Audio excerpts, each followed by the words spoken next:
So ನಾನು ನಂಬ್ತೇನೆ ಈ ವಾಕ್ಯವು ನಿಮಗೆ ಸಹಾಯಕರವಾಗಿ ಇರ್ತದೆ ಎಂಬುದಾಗಿ.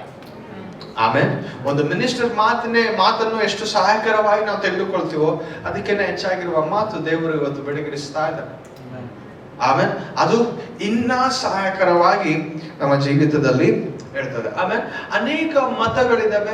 ಅನೇಕ ಮತಗಳಲ್ಲಿ ಅನೇಕರು ಪ್ರಾರ್ಥಿಸ್ತಾರೆ. ಅವ್ರದೇ ಆಗಿರುವ ದೇವರುಗಳ ಮುಂದೆ ಪ್ರಾರ್ಥಿಸ್ತಾರೆ.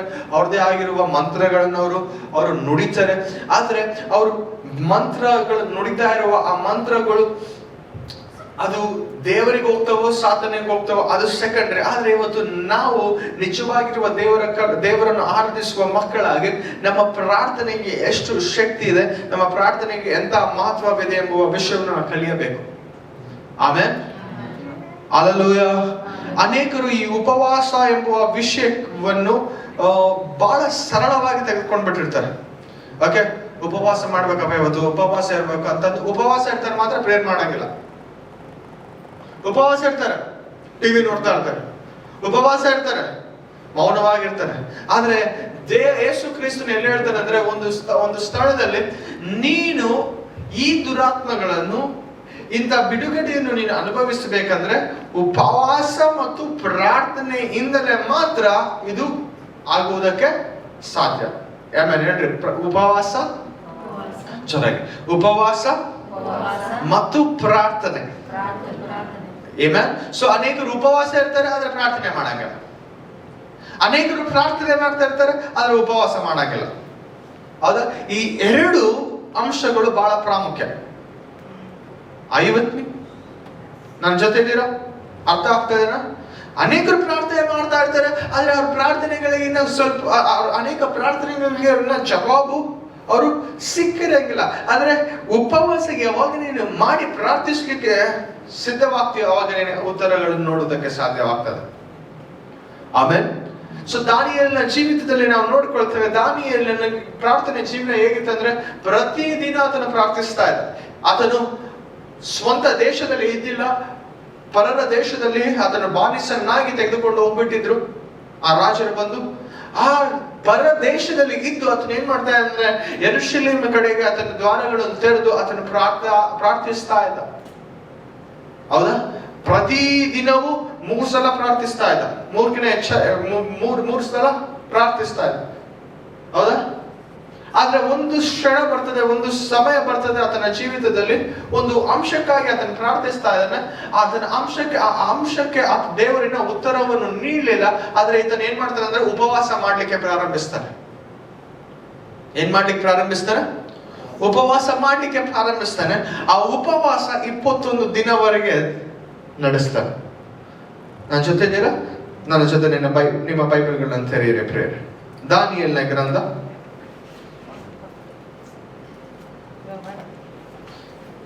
ಬೈಬಲ್ ಇರುವುದಾದ್ರೆ ಬೈಬಲ್ ಅನ್ನು ತೆರೆಯಿರಿ, ಬರ್ಕೊಳ್ಳುವುದಾದ್ರೆ ಬರ್ಕೊಳ್ಳಿ.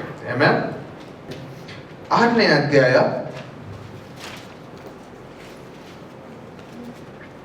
10ನೇ ವಚನ. ಯಾರನ್ನು ಓದ್ತೀರಾ ಕನ್ನಡದಲ್ಲಿ? ಯಾವಾಗ ಅರ್ಹಕ್ಕೆ ರುಜು ಹಾಕಿದ್ದಾಯಿತೆಂದು ದಾನಿಯೇಲನು ತಿಳಿಯಿತು, ಆಗ ಅವನು ತನ್ನ ಮನೆಗೆ ಹೋದನು. ಅವನ ಕೋಣೆಯಲ್ಲಿ ಕಿಟಕಿಗಳು ಯೆರೂಸಲೇಮಿಗೆ ಎದುರಾಗಿ, ಅವನ ಕೋಣೆಯಲ್ಲಿ ಕಿಟಕಿಗಳನ್ನು ತೆರೆದು ಯೆರೂಸಲೇಮಿಗೆ ಎದುರಾಗಿ ತೆರೆಯಲ್ಪಟ್ಟಿದ್ದರಿಂದ ಅವನು ಮೊದಲು ಮಾಡುತ್ತಿದ್ದ ಪ್ರಕಾರವೇ ದಿನಕ್ಕೆ 3 ಸಾರಿ ಮೊಣಕಾಲೂರಿ ತನ್ನ ದೇವರ ಸನ್ನಿಧಿಯಲ್ಲಿ ಪ್ರಾರ್ಥನೆಯನ್ನು ಸ್ತೋತ್ರವನ್ನು ಸಲ್ಲಿಸುತ್ತಾನೆ. ಆಮೆನ್. ಏನು? ದಿನಕ್ಕೆ 3 ಸಲ. ಎಷ್ಟು ಸಲ? 3 ಸಲ ಆತನ ಪ್ರಾರ್ಥನೆ ಮಾಡಿ ದೇವರಿಗೆ ಸ್ತುತಿಯನ್ನು ಸಲ್ಲಿಸ್ತಾ ಇದ್ದ. ನಾವು 3 ಸಲ ತಿಂತೀವಿ ಆದ್ರೆ 3 ಸಲ ಪ್ರಾರ್ಥನೆ ಮಾಡಕ್ಕಿಲ್ಲ. ಆತನು 3 ಸಲ ತಿಂತಿದ್ನೋ ಇಲ್ಲ ಗೊತ್ತಿಲ್ಲ, ಆದ್ರೆ 3 ಸಲ ದಿನಾನ ಆತನು ಪ್ರಾರ್ಥನೆ ಮಾಡ್ತಾ ಇದ್ದ. ಪ್ರಾರ್ಥನೆ ಮಾಡುವ ವ್ಯಕ್ತಿ ಆಗಿದ್ದ. ಸೊ ಇದು ಯಥಾ ಪ್ರಕಾರ ಆತನ ಜೀವನದಲ್ಲಿ ಒಂದು ಜೀವನ ಶೈಲಿ ಆಗಿತ್ತು. ಯಾರ್ದು? ದಾನಿಯೇಲನದು. ಈತನಿಗೆ ಜ್ಞಾನವಿತ್ತು, ಒಂದು ಪರಿಪಾಲನೆಯ ಸ್ಥಾನದಲ್ಲಿ ಇದ್ದ, ಒಂದು ಅಧಿಕಾರದ ಸ್ಥಾನದಲ್ಲಿ ಇದ್ದ. ಆದ್ರೂ ಕೂಡ ಈತನ ಒಂದು ವಿಷಯ ಪ್ರತಿದಿನ ಮಾಡ್ತಾ ಇದ್ದ, 3 ಸಲ ಪ್ರಾರ್ಥನೆ ಮಾಡ್ತಾ ಇದ್ದ. ಎಷ್ಟು ಸಲ? 3 ಸಲ ಪ್ರಾರ್ಥನೆ ಮಾಡ್ತಾ ಇದ್ದ. ಅದೇ ದಾನಿಯೇಲನ ಗ್ರಂಥದಲ್ಲಿ ನಾವು ತೆಗೆದುಕೊಳ್ಳೋಣ 10ನೇ ಅಧ್ಯಾಯ 2ನೇ ವಚನ. ಆ ದಿನಗಳಲ್ಲಿ ದಾನಿಯೇಲನೆಂಬ ನಾನು 3 ಪರ್ಣ ವಾರಗಳವರೆಗೂ ದುಃಖ ಪಡುತ್ತಿದ್ದೆನು. ಆ 3 ಪರ್ಣ ವಾರಗಳು ಕಳೆಯುವವರೆಗೂ ನಾನು ರುಚಿಕರವಾದ ರೊಟ್ಟಿಯನ್ನು ತಿನ್ನಲಿಲ್ಲ, ಮಾಂಸವನ್ನಾದರೂ ದ್ರಾಕ್ಷರಸವನ್ನಾದರೂ ನನ್ನ ಬಾಯಿಯ ಮುಂದೆ ತರಲಿಲ್ಲ, ನಾನು ಎಣ್ಣೆಯನ್ನು ಹಚ್ಚಿಕೊಳ್ಳಲೇ ಇಲ್ಲ. ಮೊದಲನೇ ತಿಂಗಳಿನ 24ನೇ ದಿನದಲ್ಲಿ ನಾನು ಎಸೇಕಲ್ ಎಂಬ ಮಹಾನದಿಯ ದಡದ ಮೇಲೆ ಇರುವಾಗ. ಸಾಕು, ಅಲ್ಲಿ ನಾವು ನೋಡ್ತೇವೆ 10ನೇ ಅಧ್ಯಾಯದಲ್ಲಿ ಎಷ್ಟನೇ ವಚನ? 2ನೇ ವಚನ, 2 ಮತ್ತು 3ನೇ ವಚನದಲ್ಲಿ ನಾವು ನೋಡ್ತೇವೆ, ಅಲ್ಲಿ 3 ವಾರ ಕಾಲಕ್ಕೂ ದಾನಿಯೇಲ್ ಏನು ತಿಂದಿಲ್ಲ. ಏನು ಪ್ರಾರ್ಥನೆಯ ಜೀವನ ಇತನಲ್ಲಿತ್ತು, ಆದರೆ ಕೂಡ ಇಲ್ಲಿ ಉಪವಾಸದ ಜೀವನ ಕೂಡ ನಾವು ನೋಡ್ತೇವೆ. ಆಮೇನ್ ಆಮೇನ್. ಸೊ ನಾವು ಅನೇಕ ಸಲ ನಾವು ಪ್ರಾರ್ಥನೆ ಮಾಡ್ತಾ ಇರ್ತೇವೆ, ಆದ್ರೆ ಉಪವಾಸ ಮಾಡ್ತಾ ಇರಂಗಿಲ್ಲ. ಸೊ ಉಪವಾಸ ಮಾಡದೆ ಹೋಗುವ ಕಾರಣ ಏನಾಗ್ತದಂದ್ರೆ, ಅನೇಕ ಸಂಗತಿಗಳು, ಅನೇಕ ಬಿಡುಗಡೆಯು, ಅನೇಕ ಸ್ವಸ್ಥತೆಯು, ಅನೇಕ ಕಾರ್ಯಗಳು ನಮ್ಮ ಜೀವಿತದಲ್ಲಿ ಆಗ್ಬೇಕಾಗಿರುವ ಕಾರ್ಯಗಳ ವಿರುದ್ಧವಾಗಿ ಮಧ್ಯಾಕಾಶದಲ್ಲಿ ಸಾತಾನನ ಶಕ್ತಿಗಳು ಹೋರಾಡ್ತಾ ಇರ್ತವೆ. ಇವತ್ತು ನೀನು ಆ ಶಕ್ತಿಗಳನ್ನು ಜಯಿಸಬೇಕಂದ್ರೆ ಪ್ರಾರ್ಥನೆ ಮೂಲಕ ಮಾತ್ರ ಜಯಿಸೋದಕ್ಕೆ ಆಗಂಗಿಲ್ಲ, ನೀನು ಉಪವಾಸ ಕೂಡ ಮಾಡಲೇಬೇಕು. ಆಮೇನ್. ನನ್ನ ಜೊತೆ ಇದ್ದೀರಾ? ಆಮೇನ್. ನನ್ನ ಜೊತೆ ಇದ್ದೀರಾ? ಆಮೇನ್. ಸೊ ಇಲ್ಲಿ 10ನೇ ಅಧ್ಯಾಯದಲ್ಲಿ 2ನೇ ವಚನ 3ನೇ ವಚನದಲ್ಲಿ ನಾವು ಏನ್ ನೋಡ್ತೀವಿ? ದಾನಿಯೇಲ್ 3 ವಾರ ಕಾಲ ಏನು ತಿಂದಿಲ್ಲ ಅಂತೆ, ಏನು ಮುಟ್ಲಿಲ್ಲ ಅಂತೆ. ಆಮೇಲೆ ನಾವು ಒಂದಿನ ಒಪ್ಪತ್ತು ತಿಂದಿಲ್ಲ ಅಂದ್ರೆ ಆಯ್ತು, ಲಬ ಲಬ ಲಬ ಲಬ ಒಳಗಡೆ ಹೊಡ್ಕಂತಿರ್ತದೆ ಹೊಟ್ಟೆ. ಇದನ್ನ 3 ವಾರ ಏನು ಮುಟ್ಟಿಲ್ಲ ಅಂದ್ರೆ ಅದು ನಿಜವಾಗ್ಲೂ ಅದು ಶ್ರೇಷ್ಠಕರವಾಗಿರುವ ಸಂಗತಿ. ಹೌದಲ್ವಾ? ಆಗಿನ ಕಾಲದಲ್ಲಿ ಅವರ ಪರಿಸ್ಥಿತಿ, ಅವರ ಊಟ ಆಗಿತ್ತು ಏನೋ, ಆಗಿನ ಕಾಲದಲ್ಲಿ ಅವರು ಕುಡಿಯುವ ನೀರು ಆಗಿತ್ತೇನೋ, ರೋಗಗಳು ಬಹಳ ಕಮ್ಮಿ ಇತ್ತು. ಈಗಿನ ಕಾಲದಲ್ಲಿ ರೋಗಗಳಿಗೆ ಮೆಡಿಸಿನ್ಸ್ಗಿನ ರೋಗಗಳು ಜಾಸ್ತಿ ಅದಾವ. ಹೌದಾ? ಆಗಿನ ವಯಸ್ಸು, ಆಗಿನ ಶಕ್ತಿ ಆಗಿತ್ತು. ಸೊ ಇವಾಗ ಅನೇಕರಿಗೆ ಅಷ್ಟು ಸಲ 3 ವಾರಗಳ ಕಾಲ ನಾವು ಉಪವಾಸ ಮಾಡಕ್ ಆಗಂಗಿಲ್ಲ, ಆಗದೆ ಹೋಗ್ಬೋದು. ಆದ್ರೆ ನಾವು ಅಟ್ಲೀಸ್ಟ್ 1 ದಿನ ಉಪವಾಸ ಮಾಡ್ಬೇಕು ವಾರಕ್ಕೆ. ಹೌದಾ? ಆಗ್ತದಲ್ಲ? 1 ದಿನ ಆಗಿಲ್ಲ ಅಂದ್ರೂ ಕೂಡ 1 ದಿನದಲ್ಲಿ 2 ಊಟಗಳನ್ನು ಉಪವಾಸ ಮಾಡಬಹುದು. 2 ಆಗಿಲ್ಲ ಅಂದ್ರೂ ಕೂಡ ಅಟ್ಲೀಸ್ಟ್ 1 ಆಗಿಲ್ಲ ಅಂದ್ರೆ ಕೂಡ ಏನ್ ಮಾಡಕ್ ಆಗಿಲ್ಲ, ಒಂದೇ ಆಪ್ಷನ್ ಇರೋದು. ಹಾಲೆಲೂಯಾ. ದೇವರ ವಾಕ್ಯ ಕೇಳ್ತಾ ಇದ್ದೀರಾ? ಸೊ ಇಲ್ಲಿ ನಾವು ನೋಡ್ತೇವೆ 10ನೇ ಅಧ್ಯಾಯ, 10ನೇ ಅಧ್ಯಾಯದಲ್ಲಿ 12ನೇ ವಚನದಲ್ಲಿ ನಾವು ನೋಡ್ತೇವೆ. ಓದ್ತೀರಾ? ಆಗ ಅವನು ನನಗೆ ಹೇಳಿದ್ದೇನೆಂದರೆ, ಸೊ ಇಲ್ಲಿ ಒಂದು ದೇವದೂತನು ಬಂದು ದಾನಿಯೇಲ ಮುಂದೆ ನಿಂತು ಮಾತಾಡ್ತಾ ಇದ್ದಾನೆ. ಓಕೆ, ಬೇಸ್ ಕೇಳ್ರಿ.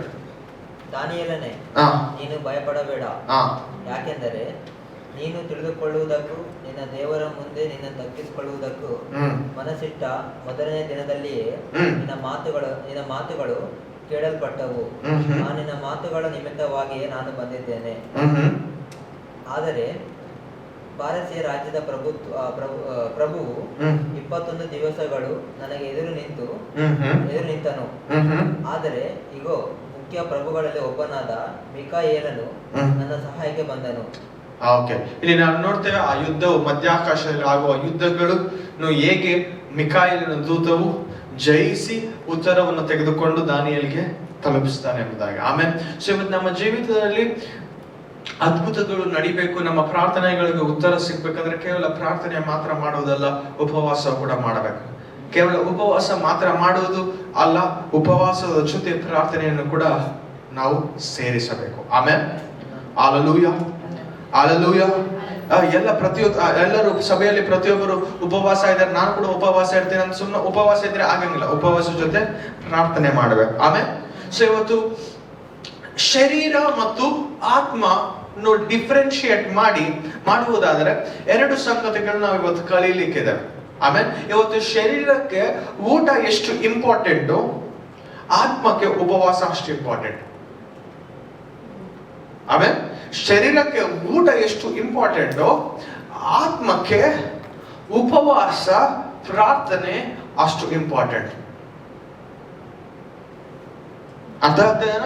ಶಾರೀರಿಕ ಪ್ರಪಂಚ ಬೇರೆ, ಆತ್ಮಿಕವಾಗಿರುವ ಪ್ರಪಂಚ ಬೇರೆ. ಶಾರೀರಿಕವಾಗಿರುವ ಹೋಲಿಕೆಗಳು ಬೇರೆ, ಆತ್ಮಿಕವಾಗಿರುವ ಹೋಲಿಕೆಗಳು ಬೇರೆ ಆಗಿರ್ತವೆ. ಇವತ್ತು ನಿನ್ನ ಆತ್ಮವು ಬಲಪಡಬೇಕು, ನಿನ್ನ ಆತ್ಮ ಪುರುಷನು ಸ್ಥಿರಪಡಬೇಕು, ನಿನ್ನ ಆತ್ಮನ ನಿನ್ನ ಜೀವಿತದಲ್ಲಿ ಆತ್ಮಿಕ ಸಂಗತಿಗಳು ಪ್ರಕಾಶಿಸಲ್ಪಡಬೇಕಂದ್ರೆ ನೀನು ಉಪವಾಸದಿಂದ ಪ್ರಾರ್ಥನೆ ಮಾಡುವುದನ್ನು ಕಲಿಯಬೇಕು. ಆಮೇನ್, ಆಮೇನ್. ಅನೇಕರು ಶಾರೀರಿಕವಾಗಿ ಆಲೋಚನೆ ಮಾಡ್ತಾರೆ, ಆದರೆ ಒಂದು ಕ್ರೈಸ್ತವನು ಆತ್ಮಿಕವಾಗಿರುವ ಆಲೋಚನೆಯ ಪ್ರಥಮ ಆಲೋಚನೆ ಆಗಿರ್ಬೇಕಂತ ನನ್ನ ಜೀವಿತದಲ್ಲಿ. ಆಮೇಲೆ ಶಾರೀರಿಕವಾಗಿ ಆಲೋಚನೆ ಮಾಡೋನು ಯಾರು? ಲೋಕಕ್ಕೆ ಸಂಬಂಧಪಟ್ಟವನು. ಹೌದಾ? ನಾನು ಏನ್ ತಿನ್ಬೇಕು, ನಾನು ಏನು ಕುಡಿಬೇಕು, ನಾನು ಏನು ನೆಕ್ಸ್ಟ್ ಊಟ ಮಾಡಬೇಕು, ನೀನು ಏನು ಯಾವ ಸಂಗತಿಗಳು ನಾನು ತೆಗೆದುಕೊಳ್ಳಬೇಕೆಂಬ ಅದೇ ಆಲೋಚನೆಯಲ್ಲಿ ಇರ್ತಾನೆ. ಆದ್ರೆ ಆತ್ಮಿಕವಾಗಿರುವ ವ್ಯಕ್ತಿ ಆ ಆಲೋಚನೆಯಲ್ಲಿ ಇರಂಗಿಲ್ಲ. ನಾನು ಯಾವಾಗ ಉಪವಾಸ ಮಾಡಬೇಕು, ನಾನು ಯಾವಾಗ ಪ್ರಾರ್ಥನೆ ಮಾಡಬೇಕು, ಯಾವಾಗ ವಾಕ್ಯವನ್ನು ಧ್ಯಾನಿಸಬೇಕು, ಯಾವಾಗ ಬೇರೆಯವರಿಗೋಸ್ಕರ ನಾನು ಪ್ರಾರ್ಥಿಸಬೇಕು, ಯಾವಾಗ ನಾನು ಉಪವಾಸ ಮಾಡಬೇಕು, ಅದೇ ಸಂಗತಿಗಳು ಅದನ್ನ ಮನಸ್ಸಿನಲ್ಲಿ ತಿರುಗ್ತಾ ಇರ್ತವೆ. ಆಮೇನ್, ಆಮೇನ್. ಇವತ್ತು ನಿನ್ನ ಜೀವಿತದಲ್ಲಿರುವ ಆತ್ಮ ಪುರುಷನನ್ನು ನೀನು ಬೆಳೆಸಿಕೊಳ್ಳಬೇಕು. ನಿನ್ನ ಆತ್ಮೀಯ ಜೀವನವನ್ನು ಬೆಳೆಸ್ಕೊಳ್ಬೇಕು. ಆತ್ಮಿಕ ಸಂಗತಿಗಳಿಗೆ ನಿನ್ನ ಕಣ್ಣುಗಳು ತೆರೆಯಲ್ಪಡಬೇಕಂದ್ರೆ ಇವತ್ತು ನೀನೇನ್ ಮಾಡಬೇಕು? ಉಪವಾಸ ಕೂಡ ಮಾಡುವುದನ್ನು ಕಲಿಯಬೇಕು. ನಾವೇನ್ ಮಾಡ್ಬೇಕು? ಉಪವಾಸ ಮಾಡುವುದನ್ನು ಕಲಿಯಬೇಕು. Hallelujah, hallelujah. ಕೇಳ್ತಾ ಇದ್ದೀರಾ? ಕೇಳ್ತಾ ಇದ್ದೀರಾ? ಇವತ್ತು ಈ ಉಪವಾಸ ಏನೇನು ನಮ್ಮ ಜೀವಿತದಲ್ಲಿ ಮಾಡುವುದಕ್ಕೆ ಸಹಾಯವನ್ನು ನೀಡ್ತದೆ ಎಂಬುದಾಗಿ ನಾವು ಕಲಿಯೋಣ. ಆಮೆನ್. ಸಿದ್ಧರಾಗಿದ್ದೀರಾ? ಉಪವಾಸ ಪ್ರಾರ್ಥನೆ ನಮ್ಮ ಜೀವಿತದಲ್ಲಿ ಏನೇನು ಮಾಡುವುದಕ್ಕೆ ಸಾಧ್ಯ. ಮೊದಲನೇ ಸಂಗತಿ,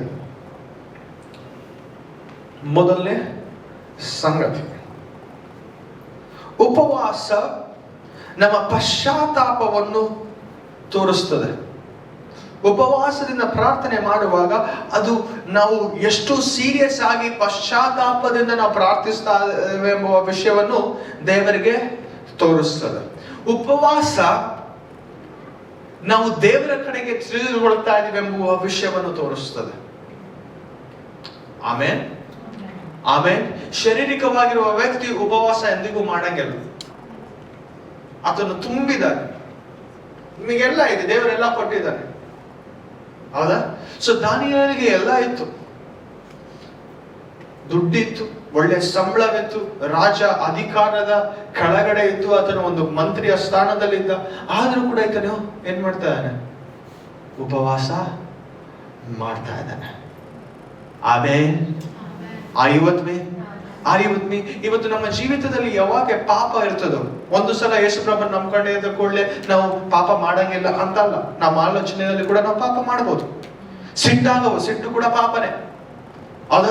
ತಪ್ಪಾಗಿ ಬೇರೆಯವರ ಪರವಾಗಿ ಬೇರೆಯವರಿಗೆ ನಾವು ತಪ್ಪಾಗಿರುವ ಮಾತುಗಳನ್ನು ಕೂಡ ನುಡಿಯುವುದಾದ್ರೂ ಕೂಡ ಅದು ಪಾಪನೇ. ಹೌದಾ? ಹೊಟ್ಟೆ ಕಿಚ್ಚುಪಟ್ಟರು ಕೂಡ ಪಾಪನೆ.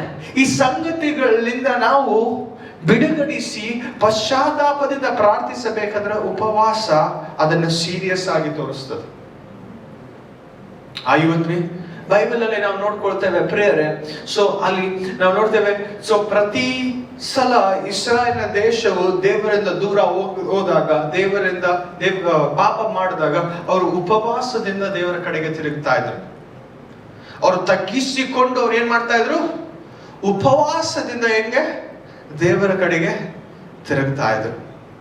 ಆಮೇಲೆ ನಿನಿವೆ ಪಟ್ಟಣದಲ್ಲಿ ನಾವು ನೋಡ್ತೇವೆ, ನಿನಿವೆ ಪಟ್ಟಣದ ಕಥೆಯಲ್ಲಿ ನಾವು ನೋಡ್ತೇವೆ, ಯಾರು ಹೋಗ್ತಾನೆ? ಯೋನನು ಹೋಗಿ ದೇವರ ವಾಕ್ಯವನ್ನು ನುಡಿತಾನೋ, ರಾಜರಿಂದ ಹಿಡಿದುಕೊಂಡು ಆಕಳಗಳು ಕೂಡ 3 ದಿನ ಉಪವಾಸ ಮಾಡ್ತಾರೆ. ಯಾವಾಗ ಅವರು ದೇವರ ಕಡೆಗೆ ನಿಜವಾಗಿ ಪಶ್ಚಾತ್ತಾಪದಿಂದ ಉಪವಾಸ ಪ್ರಾರ್ಥನೆಯಿಂದ ತಿರುಗಿಕೊಂಡ್ರು, ಅಲ್ಲಿ ನಾವು ನೋಡ್ತೇವೆ ದೇವರ ಹಸ್ತ ಅವರ ಮೇಲೆ ಬರ್ತದೆ ಅಂತ. ಇವತ್ತು ನಮ್ಮ ಜೀವಿತದಲ್ಲಿ ಪಾಪ ಇರುವುದಾದ್ರೆ, ನಮ್ಮ ಜೀವಿತದಲ್ಲಿ ಸಾಧನೆಗಳ ಸಂಗತಿಗಳು ನಮ್ಮ ಜೀವಿತಗಳು ಬಿದ್ದೋಗಿರುವುದಾದ್ರೆ, ಇವತ್ತು ನಾವು ಒಂದು ವಿಷಯ ಮಾಡಬಹುದು, ನಾವು ಉಪವಾಸದಿಂದ ನಾವು ದೇವರ ಕಡೆಗೆ ತಿರುಗಿಕೊಳ್ಳಬಹುದು. ಆಮೇನ್, ಆಮೇನ್. ನಮ್ಮ ಜೀವಿತದಲ್ಲಿ ಪಾಪ ಇದೆಯೋ, ಇವತ್ತು ನೀನೇನ್ ಮಾಡ್ಬೇಕು? ಆ ಪಾಪದಿಂದ ಜಯವನ್ನು ಪಡೆಬೇಕು. ದೇವರ ಕಡೆಗೆ ತಿರುಗಬೇಕಂದ್ರೆ ಉಪವಾಸದಿಂದ ನಿನ್ನನ್ನು ತಿರುಗಬಹುದು. ಆಮೆನ್. ಉಪವಾಸ ಏನ್ ಮಾಡ್ತದೆ? ಸೀರಿಯಸ್ನೆಸ್ ಅನ್ನು ತೋರಿಸ್ತದೆ. ನಿಜವಾಗಿಯೂ ಈ ವ್ಯಕ್ತಿ ಪಶ್ಚಾತ್ತಾಪ ಪಟ್ಟಿದ್ದಾನೆ. ಆಮೆನ್. ನಿಜವಾಗಿಯೂ ಈ ವ್ಯಕ್ತಿ ಪಶ್ಚಾತ್ತಾಪದಿಂದ ದೇವರನ್ನು ಬಯಸ್ತಾ ಇದ್ದಾನೆ. ಎಲ್ಲರೂ ಪ್ರಾರ್ಥನೆ ಮಾಡುವುದು. ಉಪವಾಸ ಕಷ್ಟವಾಗ್ತದೆ, ಕಠಿಣವಾಗಿರುವ ಸಂಗತಿ ಮಾಡ್ತಾ ಇದ್ದಾನೆ ಅಂದ್ರೆ ದಟ್ಸ್ ಇಸ್ ಸಮಥಿಂಗ್ ಸೀರಿಯಸ್. ಹೌದಾ? ಎಷ್ಟು ಮಂದಿಗೆ ಉಪವಾಸ ಇಲ್ಲದೆ ಆಗಿ ಉಪವಾಸದಿಂದ ಜೀವಿಸೋದಕ್ಕೆ ಇಷ್ಟ? ಯಾರಿಗೆ ಇಷ್ಟ ಇಲ್ಲ? ಪ್ರಿಯ ಗೊತ್ತೇ ಬಿಟ್ಟು ಊಟ ಇಲ್ದಂಗೆ ಯಾರ್ಯಾರು ಜೀವಿಸಕ್ಕೆ ಇಷ್ಟ? ಯಾರಿಗೆ ಇಷ್ಟ ಇಲ್ಲ? ಅಟ್ಲೀಸ್ಟ್ ದಿನಕ್ಕೆ 3 ಇಲ್ಲ ಅಂದ್ರೆ ಕೂಡ 2 ತಿಂತಾರೆ. ಹೌದಾ? ದಿನಕ್ಕೆ 2 ಇಲ್ಲ ಅಂದ್ರೆ ಕೂಡ 1 ತಿಂತಾರೆ, ಒಂದಪ್ಪ. ಹೌದಾ? ಸೊ ನಾವು ಯಾವಾಗ ಉಪವಾಸದಿಂದ ಪ್ರಾರ್ಥನೆ ಪೂರ್ವಕವಾಗಿ, ಏಸಪ್ಪ ನಾನು ಪಾಪಿಯಾಗಿದ್ದೇನೆ, ಏಸಪ್ಪ ನಾನು ತಪ್ಪನ್ನು ಮಾತಾಡಿದೆ, ಏಸಪ್ಪ ನಾನು ತಪ್ಪನ್ನು ಆಲೋಚನೆ ಮಾಡಿದೆ, ನಾನು ತಪ್ಪಾಗಿ ನಾನು ನಡೆದುಕೊಂಡೆ, ಏಸಪ್ಪ ನಾನು ಬಿದ್ದೋಗಿದ್ದೇನೆ, ನಾನು ಏಸಪ್ಪ ನಿನ್ನ ಚಿತ್ತವನ್ನು ಮಾಡಲಿಲ್ಲ ಎಂಬುದಾಗಿ ಆ ಪಶ್ಚಾತ್ತಾಪದಿಂದ ನೀನು ದೇವರ ಕಡೆಗೆ ಉಪವಾಸದಿಂದ ನೀನು ತಿರುಗುವಾಗ ದೇವರು ಕಣ್ಣುಗಳು ನಿನ್ನ ಮೇಲೆ ಬೀಳ್ತವೆ. ಆಮೇಲೆ ಮೊದಲನೇ ಸಮುವೇಲನ ಗ್ರಂಥ 7ನೇ ಅಧ್ಯಾಯ 6ನೇ ವಚನ, ಅದನ್ನು ತೋರಿಸ್ತೇನೆ. ಹೇಗೆ ಇವರು ಅವರು ಉಪವಾಸದಿಂದ ದೇವರ ಕಡೆಗೆ ತಿರುಗುವಾಗ ದೇವರು ಹೇಗೆ ಬಂದು ಅವರ ಜೀವಿತದಲ್ಲಿ ಕಾರ್ಯ ಮಾಡ್ತಾನೆ ಎಂಬುದಾಗಿ. ಮೊದಲನೇ ಸಮುವೇಲನ ಗ್ರಂಥ 7ನೇ ಅಧ್ಯಾಯ 6ನೇ ವಚನ. ಒಟ್ಟು ಕೂಡಿ ಬಂದು ನೀರು ತಂದು ಕರ್ತನ ಮುಂದೆ ಒಯ್ದು ಆ ದಿವಸದಲ್ಲಿ ಉಪವಾಸ ಮಾಡಿ ಕರ್ತನಿಗೆ ವಿರೋಧವಾಗಿ ಪಾಪ ಮಾಡಿದ್ದೇವೆ ಎಂದು ಅಲ್ಲಿ ಹೇಳಿದರು. ಓಕೆ, ಇಲ್ಲಿ ಸಾಕು. ಇಲ್ಲಿ ನಾವು ನೋಡ್ತೇವೆ ಸಮುವೇಲನ ನಾಯಕತ್ವದಲ್ಲಿ ಸಮುವೇಲ್ ಏನ್ ಮಾಡ್ತಾರೆ ಅಂದ್ರೆ ಪ್ರತಿಯೊಂದು ಇಸ್ರಾಯೇಲಿನ ದೇಶದಲ್ಲಿರುವ ಪ್ರತಿಯೊಂದು ಇಸ್ರಾಯೇಲಿಗೆ ಹೇಳ್ತಾ ಇದ್ದಾನೆ, ನಾವು ದೇವರಿಗೆ ತಪ್ಪಾಗಿ ನಡೆದುಕೊಂಡಿದ್ದೇವೆ, ದೇವರ ಮುಂದೆ ನಾವು ಪಾಪ ಮಾಡಿದ್ದೇವೆ. ಇವತ್ತು ಆ ಪಾಪದಿಂದ ನಾವು ಬಿಡಿಸಲ್ಪಡಬೇಕಂದ್ರೆ ನಾವು ಒಂದು ಯಜ್ಞವನ್ನು ಸಮರ್ಪಿಸ್ತಾ ಇದೆ. ಯಜ್ಞವನ್ನು ಸಮರ್ಪಿಸೋದು ಮಾತ್ರ ಅಲ್ಲ, ಉಪವಾಸದಿಂದ ನಾವು ಪ್ರಾರ್ಥನೆ ಮಾಡಬೇಕು. ಆಮೇಲೆ ನಾವೆಲ್ಲರೂ ಕಮ್ಯುನಿಯನ್ ಬಗ್ಗೆ ನಾವು ಕಲ್ತ್ಕೊಂಡಿದ್ವಲ್ಲ, ಹೌದಾ? ಸೊ ಕಮ್ಯುನಿಯನ್ ಅಲ್ಲಿರುವ ಶಕ್ತಿ ನಮಗೆ ಗೊತ್ತಿದೆ. ಸೊ ಕಮ್ಯುನಿಯನ್ ಮಾತ್ರ ಹಾಕೋದ್ರೆ ಸಾಕಾಗಿ, ಕಮ್ಯುನಿಯನ್ ಮಾತ್ರ ನಾವು ನೆನಪು ಮಾಡಿಕೊಂಡ್ರೆ ಸಾಕಾಗಿಲ್ಲ. ನಾವು ಉಪವಾಸ ಕೂಡ ಉಪವಾಸವನ್ನು ಕೂಡ ಮಾಡಿ ಪ್ರಾರ್ಥನೆ ಮೂಲಕ ನಾವು ದೇವರ ಕಡೆಗೆ ತಿರುಗಬೇಕು. ಹಾಲೆಲೂಯಾ. ಇಲ್ಲಿ ಯಾವಾಗ ಸಮುವೇಲನ ನಾಯಕತ್ವದಲ್ಲಿ ಇಸ್ರಾಯೇಲಿನ ಪ್ರಜೆಗಳು ದೇವರ ಕಡೆಗೆ ಉಪವಾಸದಿಂದ ಅವರು ತಿರುಗಿಕೊಳ್ತಾರೋ ಅಲ್ಲಿ ನಾವು ನೋಡ್ತೇವೆ. ಓಕೆ, ಅದೇ ಅಧ್ಯಾಯದಲ್ಲಿ 10ನೇ ವಚನ. ಕರ್ತನು ಅವನಿಗೆ ಕಿವಿಗೊಟ್ಟನು ಮತ್ತು ಸಮುವೇಲನು ಕರ್ತನ ಅವನಿಗೆ ಯಾರಿಗೆ ಕೊಟ್ಟನು? ಕಿವಿ ಕೊಟ್ಟನು. ಉಪವಾಸದಿಂದ ಪ್ರಾರ್ಥನೆ ಮಾಡುವಾಗ ದೇವರು ಏನ್ ಮಾಡ್ತಾನೆ? ಅದನ್ನ ಕಿವಿಯನ್ನು ಕೊಡ್ತಾನೆ. ಇವತ್ತು ನಿನ್ನ ಜೀವಿತದಲ್ಲಿ ದೇವರು ಕಿವಿಯನ್ನು ಕೊಡಬೇಕಾದ್ರೆ, ದೇವರು ನಿನ್ನ ಪ್ರಾರ್ಥನೆಯನ್ನು ಕೇಳಬೇಕಾದ್ರೆ ಇವತ್ತು ನೀವು ಉಪವಾಸದಿಂದ ಕಮ್ಯುನಿಯನ್ ಮೂಲಕ ನೀನು ದೇವರ ಮುಂದೆ ಬರಬೇಕು. ಆಮೇಲೆ ನೆಕ್ಸ್ಟ್ ಸಮುವೇಲನು ದಹನ ಬಲಿಯನ್ನು ಅರ್ಪಿಸುವಾಗ ಫಿಲಿಷ್ಟಿಯರು ಇಸ್ರಾಯೇಲಿನಲ್ಲಿ ಮೇಲೆ ಯುದ್ಧ ಮಾಡಲು ಸಮೀಪಕ್ಕೆ ಬಂದರು. ಆಗ ಕರ್ತನು ಫಿಲಿಷ್ಟಿಯರ ಮೇಲೆ ದೊಡ್ಡ ಶಬ್ದದಿಂದ ಗುಡುಗಿ ಅವರನ್ನು ಸೋಲಿಸಿದನು. ಆಮೆನ್. ಹಾಲೆಲೂಯಾ. ಇಲ್ಲಿ ನಾವು ನೋಡ್ತೇವೆ, ಇವರು ಪಾಪ ಮಾಡಿದ್ದಾರೆ, ಪಾಪದಿಂದ ಅವ್ರ ಜೀವಿತದಲ್ಲಿ ಅನೇಕ ಸೋಲುಗಳನ್ನು ಅನುಭವಿಸ್ತಾ ಇದ್ದಾರೆ. ಈ ಪಾಪವನ್ನು ಯಾವಾಗ ಉಪವಾಸದಿಂದ ಪ್ರಾರ್ಥನೆಯಿಂದ ಅವರು ಮುಂದೆ ಬರ್ತಾರೋ, ಅವರು ಪ್ರಾರ್ಥನೆಯಿಂದ ದೇವರ ಕಡೆಗೆ ತಿರುಗಿಕೊಳ್ತಾರೋ ಅಲ್ಲಿ ಅವರು ಜಯವನ್ನು ಹೊಂದಿಕೊಳ್ಳುವುದನ್ನು ನಾವು ನೋಡ್ತೇವೆ. ಆಮೇಲೆ ಮೊದಲನೇ ವಿಷಯ ನಾವೇನ್ ಕಲ್ತಿದ್ದೇವೆ? ಉಪವಾಸ ಏನ್ ಮಾಡ್ತದೆ? ನಾವು ನಿಜವಾಗಿರುವ ಪಶ್ಚಾತ್ತಾಪವು ನಮ್ಮ ಜೀವಿತದಲ್ಲಿ ಬಂದಿದೆ ಎಂಬುದಾಗಿ ತೋರಿಸ್ತದೆ. ಆಮೇಲೆ ಉಪವಾಸ ಏನ್ ಮಾಡ್ತದೆ? ನಾವು ದೇವರ ಕಡೆಗೆ ನಾವು ತಿರುಗ್ತಾ ಇದ್ದೇವೆ ಎಂಬ ಸಂಗತಿಯನ್ನು ಉಪವಾಸ ಪ್ರಾರ್ಥನೆ ವ್ಯಕ್ತಪಡಿಸ್ತದೆ. ಆಮೇಲೆ ಕಲಿತಾ ಇದ್ದೀರಾ? ಎರಡನೇ ವಿಷಯ, ಅದಾದ್ಮೇಲೆ ಉಪವಾಸ ಏನ್ ಮಾಡ್ತದೆ ಎಂಬುವ ಸಂಗತಿ. ಉಪವಾಸ ಪ್ರಾರ್ಥನೆ ನಮಗೆ ಭದ್ರತೆಯನ್ನು ನೀಡ್ತದೆ, ಫಾರ್ ಪ್ರೊಟೆಕ್ಷನ್. ಏನ್ ಮಾಡ್ತದೆ? For protection. ಎಜ್ರಾ ಗ್ರಂಥ 8ನೇ ಅಧ್ಯಾಯ 23ನೇ ವಚನ. ಎಜ್ರಾ 8ನೇ ಅಧ್ಯಾಯ 23ನೇ ವಚನ. ಇಲ್ಲಿ ಎಜ್ರಾ ಒಂದು ಪ್ರವಕ್ತನಾಗಿದ್ದಾನೆ. ಎಸ್ರಾ 8ನೇ ಅಧ್ಯಾಯ 21ನೇ ವಚನ. 21ನೇ ವಚನದಿಂದ 23ನೇ ವಚನದವರೆಗೆ ನಾವು ಓದ್ಕೊಳ್ಳೋಣ. ಆಗ ನಾವು ನಮ್ಮ ದೇವರ ಮುಂದೆ ನಮ್ಮನ್ನು ತಗ್ಗಿಸಿಕೊಳ್ಳುವುದಕ್ಕೂ ನಮಗೂ ನಮ್ಮ ಮಕ್ಕಳಿಗೂ ನಮ್ಮ ಎಲ್ಲಾ ಸ್ಥಿತಿಗೂ ಆತನಿಂದ ಸರಿಯಾದ ಮಾರ್ಗವನ್ನು ಹುಡುಕುವುದಕ್ಕೂ ನಾವು ಅಲ್ಲಿ ಆಹನ ನದಿಯ ಬಳಿಯಲ್ಲಿ ಉಪವಾಸವನ್ನು ಮಾಡಲು ಸೇರಿದೆನು. ಯಾಕೆಂದರೆ ಆತನನ್ನು ಹುಡುಗುವರೆಲ್ಲರ ಮೇಲೆ ಒಳ್ಳೆದಾಗುವುದಕ್ಕೆ ನಮ್ಮ ದೇವರ ಹಸ್ತ ಉಂಟು. ಆದರೆ ಆತನನ್ನು ಬಿಟ್ಟು ಬಿಡುವವರ ಮೇಲೆ ಆತನ ಬಲವು ಆತನ ಕೋಪವೂ ಉಂಟು ಎಂದು ನಾವು ಅರಸನಿಗೆ ಹೇಳಿದ್ದರಿಂದ ಮಾರ್ಗದಲ್ಲಿ ಶತ್ರುವಿಗೆ ವಿರೋಧವಾಗಿ ನಮಗೆ ಸಹಾಯ ಕೊಡಲು ಕಲ್ಪನವನ್ನು ರಹುತನನ್ನು ಅರಸನಿಂದ ಕೇಳಲು ನಾಚಿಕೆ ಪಟ್ಟೆವು.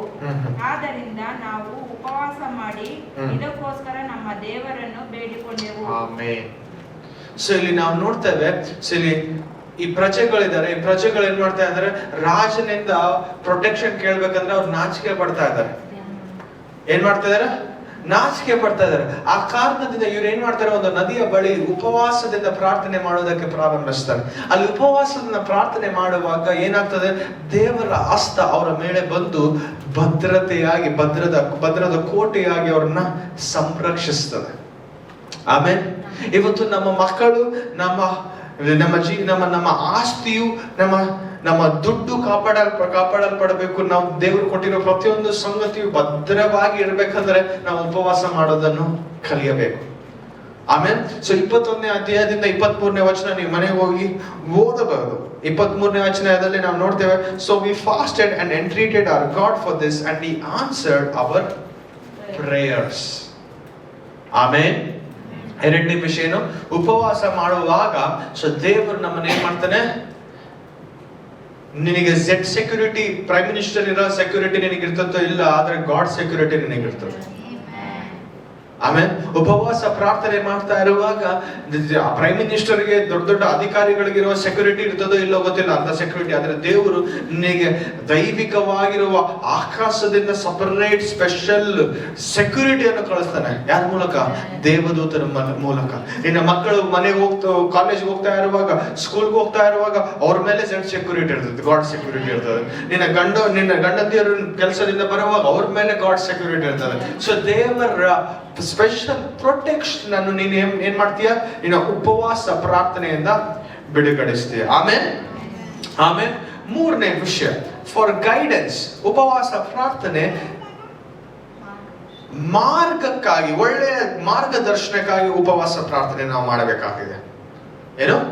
ಒಳ್ಳೆಯ ಮಾರ್ಗದರ್ಶನ. ಇವತ್ತು ನಮ್ಮ ಜೀವಿತದಲ್ಲಿ ನಾನು ಯಾವ ಹುಡುಗಿನ ನನ್ನ ಮದುವೆ ಮಾಡ್ಕೋಬೇಕು, ಯಾವ ಹುಡುಗನ ಮದುವೆ ಮಾಡ್ಕೋಬೇಕು, ನನ್ನ ಯಾವ ಜಾಬ್ ಅಲ್ಲಿ ನಾನು ಯಾವ ಜಾಬ್ ಅನ್ನು ನಾನು ತೆಗೆದುಕೊಳ್ಳಬೇಕು, ಯಾವ ಜಾಬ್ ಅಲ್ಲಿ ನಾನು ಕೆಲಸ ಮಾಡಬೇಕು, ಯಾವ ಕೆಲಸವನ್ನು ನಾನು ಮಾಡಬೇಕು, ಯಾವ ಓದನ್ನು ನಾನು ಓದಬೇಕು ಎಂಬುವ ಆ ಕನ್ಫ್ಯೂಷನ್ ಅಲ್ಲಿ ಇದ್ದಾಗ ನಮ್ಮ ಜೀವಿತದಲ್ಲಿ ಅನೇಕ ಸಲ ಕನ್ಫ್ಯೂಷನ್ಸ್ ಇರ್ತವೆ. ಹೌದಾ? ಈ ಆಸ್ತಿನ ತೆಗೆದುಕೊಳ್ಬೇಕಾ, ಈ ಮನೆ ಕೊಂಡ್ಕೋಬೇಕಾ, ಆ ಮನೆ ಕೊಂಡ್ಕೋಬೇಕೆಂಬುವ ಆಲೋಚನೆ ಇರ್ತದೆ. ಹೌದಾ?